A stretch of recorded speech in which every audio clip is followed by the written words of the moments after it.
Saúdo os irmãos na graça e na paz do nosso Senhor Jesus Cristo. Por quem estamos aqui nesta noite? Por quem conseguimos nos achegar diante de Deus? Cristo, o Filho de Deus, como cantamos, Cordeiro que tira o pecado do mundo, o Santo, o Justo, aquele que pagou o preço. Eu gostaria que nessa noite, meus irmãos, nós pensássemos a respeito da obra de Cristo. No sentido de pensarmos qual é o impacto da obra de Cristo em nossas vidas. O cristianismo verdadeiro, puro e simples, ele responde a esta pergunta. Hoje em dia, há uma grande distorção a respeito da pessoa, da obra de Cristo Jesus. Muitos se dizem cristãos. Muitos se dizem crer em Cristo. Mas pegando o legado da teologia reformada, a qual nós fazemos parte, nós precisamos verificar qual impacto a obra de Cristo tem em nossa vida de forma prática. Como eu gosto de falar, qual impacto a obra de Cristo, a pessoa de Cristo tem na minha segunda-feira de manhã? Na minha terça-feira à tarde, na forma com que eu lido com a minha esposa, na forma com que eu lido com o meu marido, como eu educo os meus filhos, como eu exerço a minha atividade, a minha profissão, como a obra de Cristo Jesus me ajuda quando eu estou no ônibus, como a obra de Cristo Jesus me ajuda no trânsito, como eu enxergo o mundo em que eu vivo, se digo ser um cristão. Eu gostaria que nessa noite, meus irmãos, por meio das Sagradas Escrituras, nós compreendêssemos um pouco mais da profundidade do cristianismo e um pouco mais a respeito da profundidade da obra do Senhor, em sua revelação e nos impactos que ela traz de forma prática para a nossa vida. Nós vamos fazer isso por meio da narrativa de um evento que aconteceu no dia da ressurreição de Cristo. Convido os irmãos para que abram as suas Bíblias no Evangelho segundo Lucas. Evangelho segundo Lucas, capítulo 24, uma passagem muito conhecida, denominada Os Discípulos no Caminho de Emaús. Lucas, capítulo 24, versículos de 13 a 35. Como se trata de uma narrativa, eu sugiro que os irmãos acompanhem atentamente, tentando visualizar, mentalizar em suas mentes as cenas que estão se passando, como se fosse realmente uma cena de um filme. Imaginem a conversa, imaginem o clímax que está se passando, imaginem o sentimento vivido naquele momento. Essa é a melhor forma de fazer quando nós lemos narrativas no texto bíblico. Tentar imaginar todas essas cenas que estão se passando. Acompanhem comigo atentamente.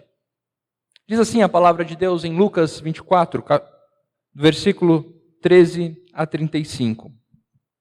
Naquele mesmo dia, 2 deles estavam de caminho para uma aldeia chamada Emaús, distante de Jerusalém, 60 estádios.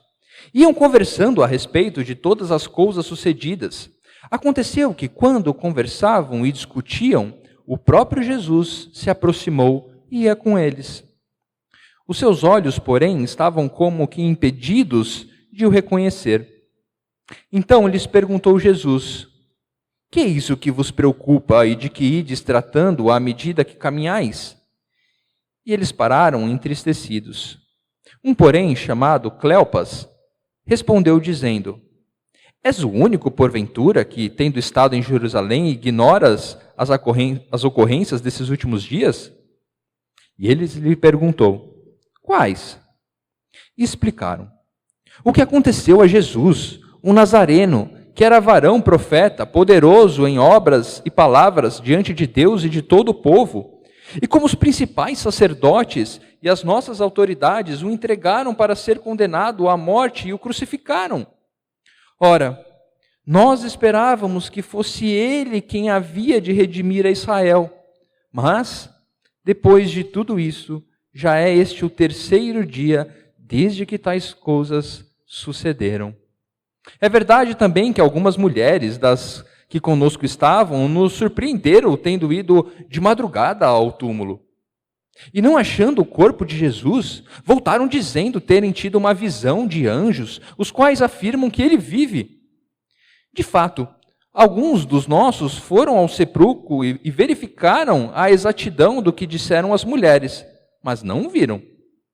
Então Jesus lhes disse: ó nécios e tardos de coração para crer tudo o que os profetas disseram. Porventura não convinha que o Cristo padecesse e entrasse na sua glória? E começando por Moisés, discorrendo por todos os profetas, expunha-lhes o que a seu respeito constava em todas as Escrituras. Quando se aproximavam da aldeia para onde iam, ele fez menção de passar adiante, mas eles os constrangeram, dizendo: fica conosco, porque é tarde e o dia já declina. E entrou para ficar com eles. E aconteceu que, quando estavam à mesa, tomando ele o pão, abençoou e, tendo-o partido, lhes deu. Então se lhe abriram os olhos e o reconheceram, mas ele desapareceu da presença deles. E disseram um ao outro: porventura não nos ardia o coração quando ele pelo caminho nos falava, quando nos expunha as Escrituras? E na mesma hora, levantando-se, voltaram para Jerusalém, onde acharam reunidos os 11 e outros com eles, os quais diziam: o Senhor ressuscitou e já apareceu a Simão. Então os dois contaram o que lhe acontecera no caminho e como fora por eles reconhecido no partir do pão. Até aqui. Vamos orar mais uma vez? Santo Deus, eterno Pai, diante de Ti nos colocamos, pedindo que o Seu Santo Espírito nos ilumine, abra os nossos corações para compreendermos um pouco mais a respeito da obra do nosso Senhor Jesus Cristo. É no nome dele que pedimos. Amém. Como eu disse, meus irmãos, é necessário que de tempo em tempo nós avaliemos a respeito da nossa própria fé. Avaliemos quais são as características, quais são os requisitos que nos fazem poder dizer que somos cristãos. E por meio desse texto eu gostaria que nós chegássemos a algumas conclusões ou que respondêssemos algumas perguntas para nós mesmos. E o primeiro ponto é que saber a respeito de Cristo não significa compreender a sua obra. Ter algum tipo de conhecimento a respeito de Cristo não significa compreender a sua obra a ponto de desfrutar do seu resultado. A narrativa mesmo nos apresenta 2 discípulos, que a princípio, embora não fizessem parte do círculo próximo, não eram parte dos 11, muito provavelmente conviveram com Cristo ao ponto de serem impactados pelo que estava acontecendo ali naquele momento, a saber, por enquanto, que Cristo havia morrido. É interessante vermos que a proximidade desses 2 discípulos fez com que sobre eles fosse colocado um impedimento de reconhecerem a Cristo. Motivo esse pelo qual os homens fossem impedidos de conhecer. Alguns autores, alguns estudiosos dizem que eles não reconheceram Cristo por conta da tristeza. Chorando, cabisbaixos, não conseguiram reconhecer a pessoa de Cristo. Mas quando nós analisamos o contexto, quando nós analisamos a forma com que é empregado essa expressão, ela tem uma denotação de uma ação externa a esses indivíduos. Ou seja, uma ação divina sobre eles que os impediram de enxergar e de compreender a pessoa de Cristo Jesus ali. Mas o que nos deve saltar aos olhos, meus irmãos, principalmente, não é o fato de os olhos deles terem sido encobertos, mas do sentimento que pairava a conversa, o sentimento que pairava e que residia no coração desses discípulos. A palavra diz que quando Jesus se aproxima deles, a pergunta que Jesus faz é: o que os preocupa? Certamente era evidente a preocupação no rosto desses discípulos. Evidentemente, era notório a sua tristeza pela morte de Cristo. O versículo 17 diz que eles pararam entristecidos. entristecidos. Quando nossa fé, meus irmãos, é conduzida pelas perspectivas humanas, que nós vamos ver um pouquinho mais à frente aqui, nós ficamos suscetíveis a duvidar, a não nos apropriar da obra de Cristo Jesus. Cristo se aproxima desses discípulos e pergunta: o que passa? O que está acontecendo? Por que tanta tristeza? Por que vocês estão discutindo dessa forma? Então, um deles, Cleopas, vira para Cristo e diz: é só você que não está sabendo o que está acontecendo? E Jesus, querendo indagar mais ainda, fala: o que está acontecendo? Então os discípulos mostram que o coração deles estava muito preso às expectativas humanas, à perspectiva humana a respeito de Cristo Jesus. No versículo 20, então, ele responde a Cristo Jesus dizendo: como os principais sacerdotes e nossa autoridade o entregaram Cristo para ser condenado à morte e o crucificaram. Ora, nós esperávamos que fosse ele quem havia de redimir. Vejam, esperávamos. Puxa vida, nós acreditávamos que Cristo era aquele que vinha para redimir Israel. Mas depois de tudo isso, ele diz, depois de tudo isso, já é o terceiro dia e nada aconteceu. Um coração com expectativas simplesmente naquilo que pode receber de imediato. Novamente, quando a nossa fé é conduzida sob uma perspectiva de nossas expectativas humanas, passamos a ficar suscetíveis a não nos apropriar do resultado verdadeiro da obra de Cristo. Onde deveria haver esperança, há dúvida. Onde haveria de ter segurança, passa a haver insegurança. Onde deveria haver coragem, passa a existir o medo. Dúvidas pairam o coração quando não compreendemos a obra de Cristo. Por isso eu digo que saber a respeito de Cristo não significa compreender a sua obra. Estes dois homens caminharam com Cristo Jesus. Estes dois homens foram ensinados por Cristo Jesus. Vivenciaram provavelmente milagres de Cristo Jesus. Mas a grande verdade é que eles só sabiam a respeito de Cristo. Só sabiam a respeito. Quantas vezes não vemos isso, meus irmãos?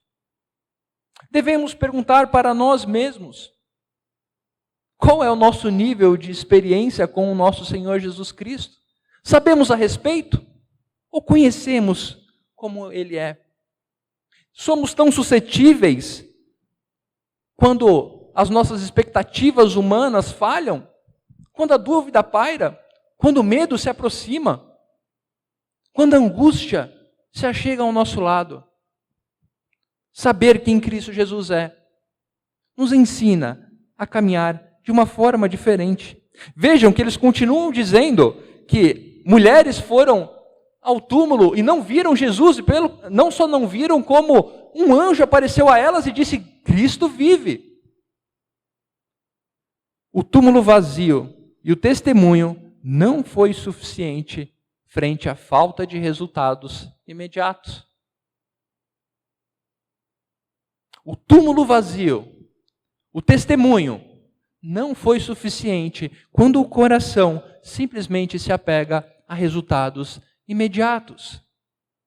Eles estavam esperando que Cristo fosse o Redentor de Israel, no sentido de que libertasse Israel da opressão do Império Romano.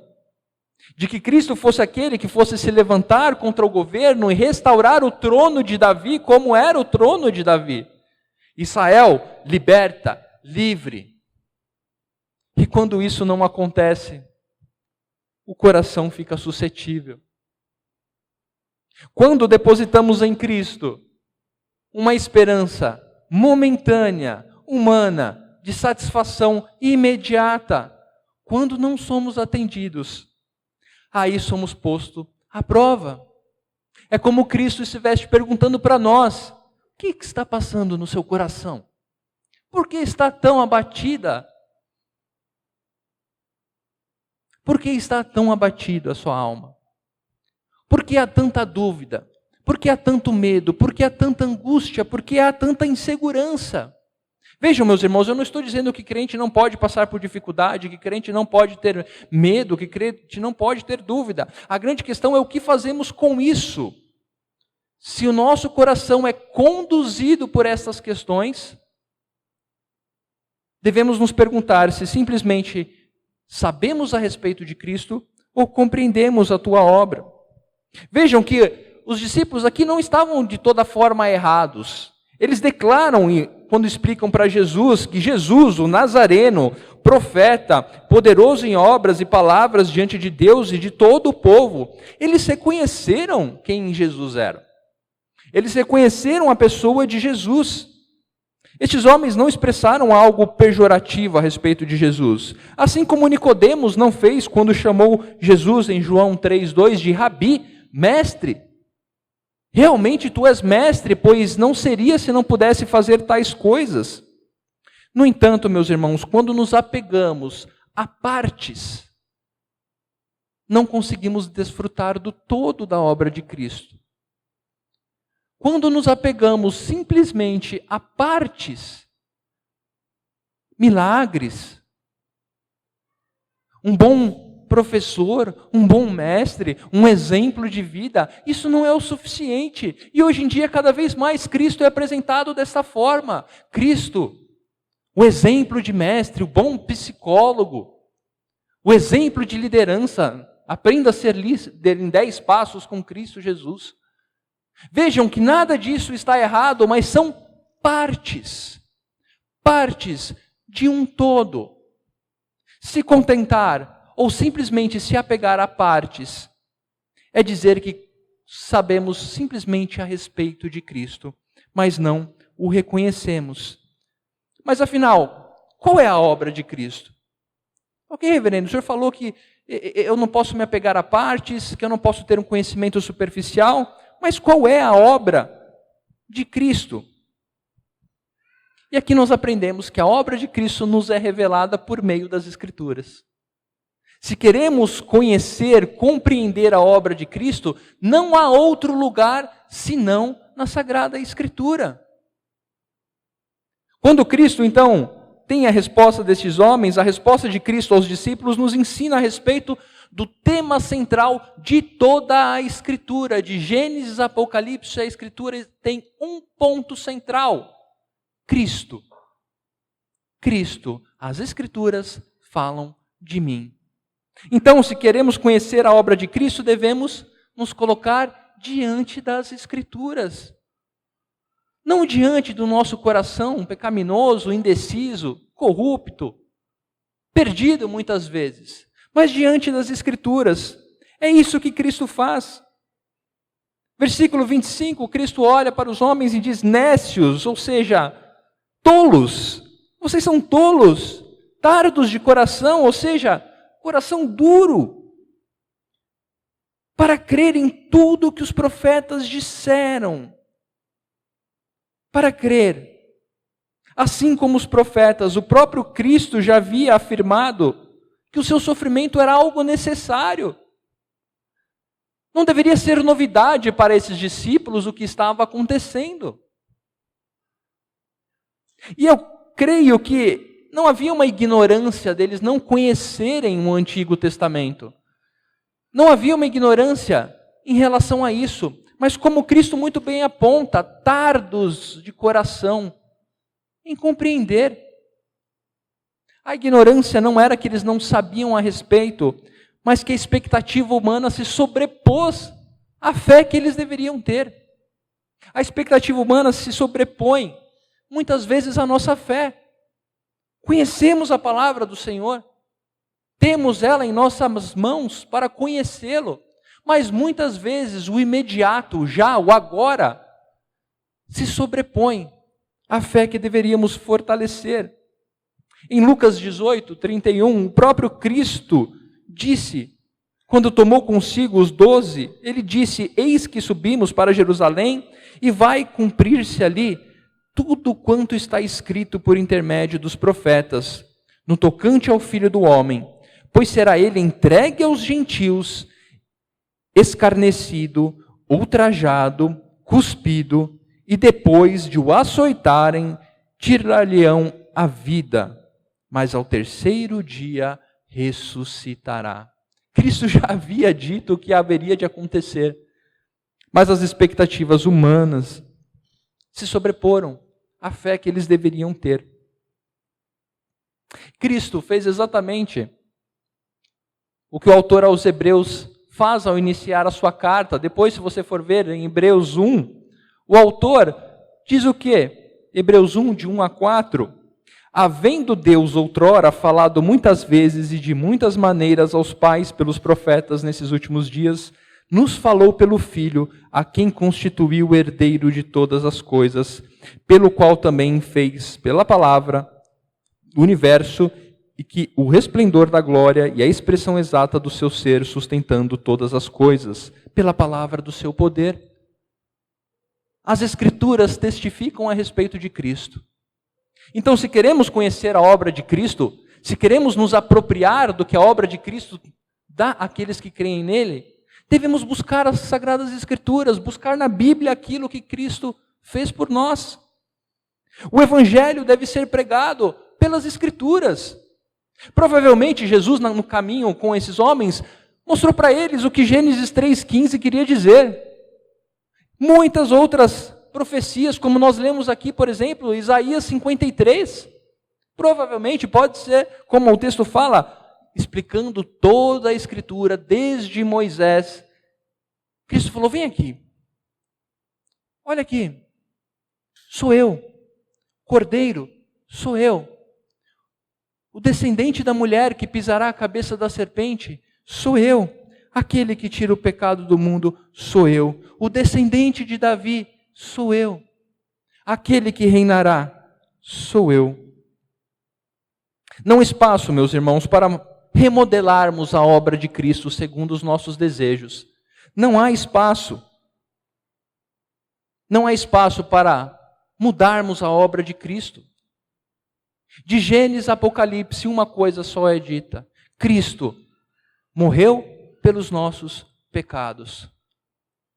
Não há evangelho que não mostre a necessidade da morte de Cristo para a remissão de pecados. Eu sei que muitos tentam apresentar um Cristo sem falar de pecado.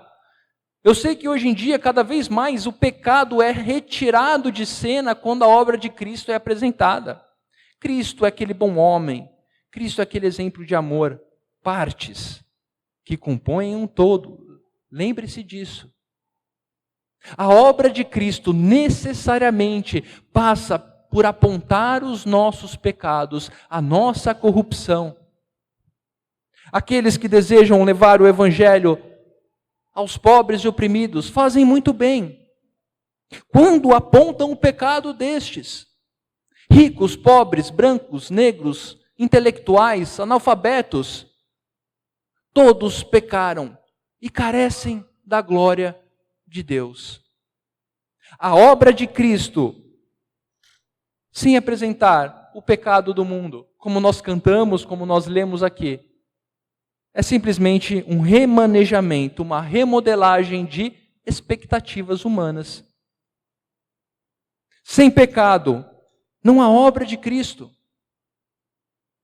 John MacArthur, em seu livro Sociedade Sem Pecado, chega à conclusão de que se retirarmos o pecado, para que precisamos de um Cristo? Se não temos um pecado, para que iremos precisar de alguém que faça a remissão?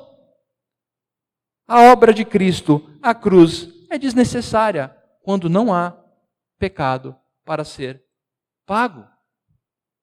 E Cristo apresenta, expunha-lhes, versículo 27, expunha-lhes o que a seu respeito constava em todas as Escrituras. Embora que o texto não diga que ele falava sobre o pecado, toda a Escritura fala a respeito da condição caída do homem e da remissão de pecados por meio de Cristo Jesus. Portanto, meus irmãos, não há espaço para remodelar a obra de Cristo a fim de atender expectativas humanas. Foi esta a pregação de Pedro em Atos 2. Os irmãos lembram em Atos 2, quando Pedro prega, ele diz que se cumpriu a profecia, citando Joel, prega Cristo morto ressurreto, e ao final diz: arrependei-vos. Arrependei-vos. Foi esta a pregação de Filipe ao eunuco no caminho. Entendes o que lê?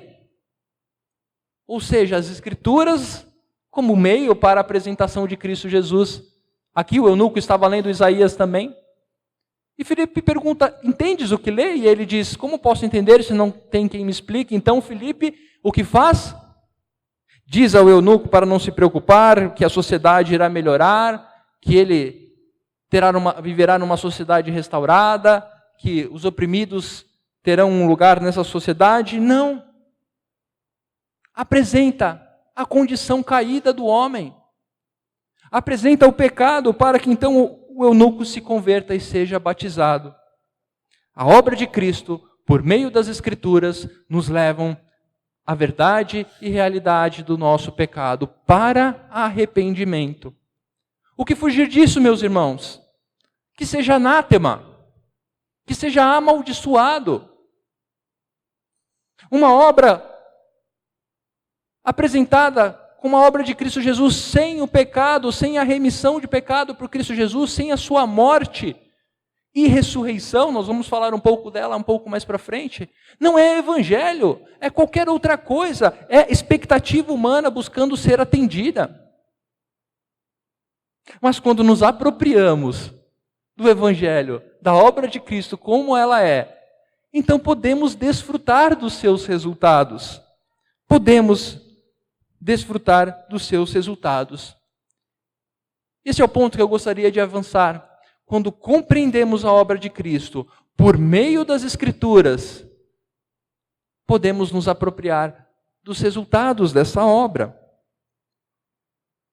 Aqui o texto fala então que esses homens seguiram com Cristo, e quando Cristo fez menção de continuar por um outro caminho, eles pedem para Cristo ficar com eles. Já é tarde, fique conosco. Cristo vá e fica com eles. Então, no partir do pão, diz que os seus olhos foram abertos, versículo 31. Então, ao lhes abrirem os olhos, e o reconheceram. Aqui, da mesma forma, meus irmãos, como os olhos desses discípulos foram de uma forma externa, divina, de certa forma impedidos de reconhecer a Cristo, da mesma forma que essa compreensão se deu sobre uma ação sobrenatural. E a verdade é que a nossa conversão, o nosso abrir de olhos, é uma ação sobrenatural do Espírito Santo. Devemos reconhecer que só podemos conhecer a obra de Cristo Jesus não pelo intelecto, não pelo quanto de grego ou hebraico, ou quanto de teologia você conhece, mas é pela ação do Espírito Santo no abrir dos nossos olhos. E aqui eu compreendo um simbolismo quando o partir do pão é utilizado para abrir os olhos desses homens, ou seja, a forma da ceia, como diz aqui. A Santa Ceia, a ceia do Senhor, o partir do pão, quando Cristo o fez, representa até os dias de hoje a memória do sacrifício, a memória do pecado sendo pago, a memória: este é meu corpo que é dado por vós, este é o meu sangue como nova aliança. Vejam, o abrir dos olhos é por meio da obra redentora de Cristo Jesus. Uma compreensão sobrenatural que arde o coração. Meus irmãos, quando os nossos olhos são abertos por meio do Espírito Santo, há uma transformação de vida. Aqui eles dizem: o nosso coração não ardia quando ouvíamos a palavra. E o que me espanta muito nos dias de hoje, ou na história do cristianismo, é quando dizemos que fomos resgatados, recebemos, fomos convertidos e a nossa vida não muda. A nossa vida não muda, simplesmente trocamos um nome. Antes eu não era cristão, agora sou cristão, e nada muda. Não é isso que nós vemos quando os discípulos compreendem a obra de Cristo. Não ardia o nosso coração quando ele falava das coisas, das Escrituras? Compreender a obra de Cristo por meio do Espírito Santo nos faz desfrutar de resultados. Resultados estes que são vida por meio da morte. Compreender que há vida na morte de Cristo. Há uma nova vida para nós. O selo, o pacto da aliança. O cristianismo impacta a nossa segunda-feira de manhã quando compreendemos que por Cristo Jesus recebemos uma nova vida. Quando no ambiente familiar, no tratar com a nossa esposa, com o nosso marido, exercemos aquilo que temos que fazer, não somente porque queremos, mas porque Cristo nos conquistou para isso. Quando vamos para o nosso trabalho e realizamos um trabalho de uma forma ética, correta, não é simplesmente porque somos bons ou queremos ser éticos, é porque Cristo nos conquistou para isso. Quando estamos na sociedade que vivemos, como saindo dessa igreja para fora, vivemos como a nova vida que recebemos? Vivemos realmente uma vida transformada? Como Paulo declara em Romanos 6, quando ele diz que fomos batizados na morte de Cristo e agora recebemos uma nova vida em Cristo e por essa vida queremos viver. Desfrutar da obra de Cristo é desfrutar dessa nova vida. Se despojar do velho homem. Viver realmente uma vida transformada por meio da morte de Cristo. Sabe quando acontece aqueles casos de acidentes terríveis que as pessoas sobrevivem e diz: eu recebi uma nova vida. Dizer não adianta nada se sua vida não for transformada. E novamente, meus irmãos, o que eu estou dizendo aqui é a obra de Cristo para nós. Não é ritualismo, não é legalismo, não é simplesmente algo acadêmico, mas é vida prática. É a vida da segunda-feira de manhã, da terça, da quarta, seja o que for, do nosso dia a dia. A obra de Cristo tem que impactar a nossa vida, meus irmãos. A forma com que eu escolho sim, não, certo e errado, vou, fico, deve passar pela concepção da obra de Cristo como aquele que pagou o preço pelos nossos pecados. Vida por meio da morte. Uma vida transformada. Uma vida que não se atenta mais para expectativas humanas. Uma vida que não se apega mais nos resultados imediatos. Mas uma vida que compreende, como em Atos 4,12 somos ensinados, que não há salvação em nenhum outro, porque abaixo do céu não existe nenhum outro nome dado entre os homens pelo qual importa que sejamos salvos, Cristo Jesus. João, ao falar de Cristo, em seu evangelho, no primeiro capítulo, João 1 diz: a todos quantos o receberam, deu-lhes o poder de serem feitos filhos de Deus, a saber, os que creem no seu nome. Deu-lhes o poder de serem feitos filhos de Deus, a saber, aqueles que creem em sua obra. Morte e ressurreição, nova vida, vida transformada. Por isso, compreender a obra de Cristo nos permite desfrutar.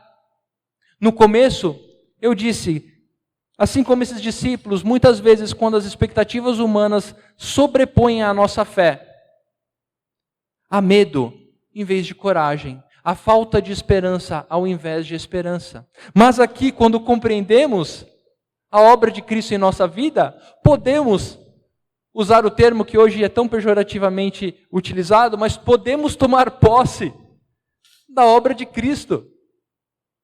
Se queremos tomar posse, que tomemos posse da obra de Cristo. O pecado pago na cruz para uma nova vida. Uma nova vida daqueles que creem nessa obra. A coragem onde há medo, a esperança onde há falta de esperança, a certeza onde há dúvida. A força onde há fraqueza. Desfrutar das obras de Cristo, meus irmãos, não é simplesmente viver numa vida sem problemas.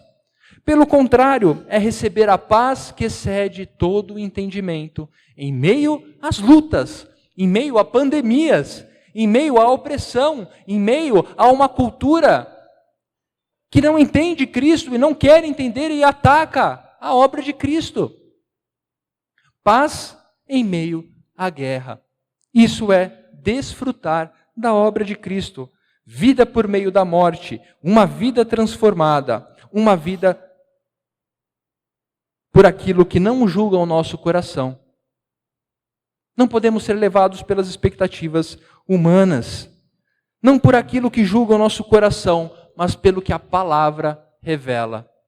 Vida por meio da morte, vida transformada, vida segundo a palavra. Vida segundo a revelação. Não nos ardia o coração quando ele pelo caminho nos falava, quando nos expunha as Escrituras? A Bíblia arde o nosso coração, irmãos. A Bíblia arde o nosso coração ao ponto de colocar o nosso joelho em chão, em lágrimas, acusando o nosso pecado, mas ao mesmo tempo nos dando a mão e dizendo: levanta-te, levanta-te, porque Cristo o salvou. A palavra de Deus é para onde recorremos quando estamos com dúvida, com medo, com insegurança, com falta de coragem. Onde temos buscado o consolo, como lido pelo reverendo Geimar no Salmo 16. Quem é o nosso refúgio? É o justo que morreu.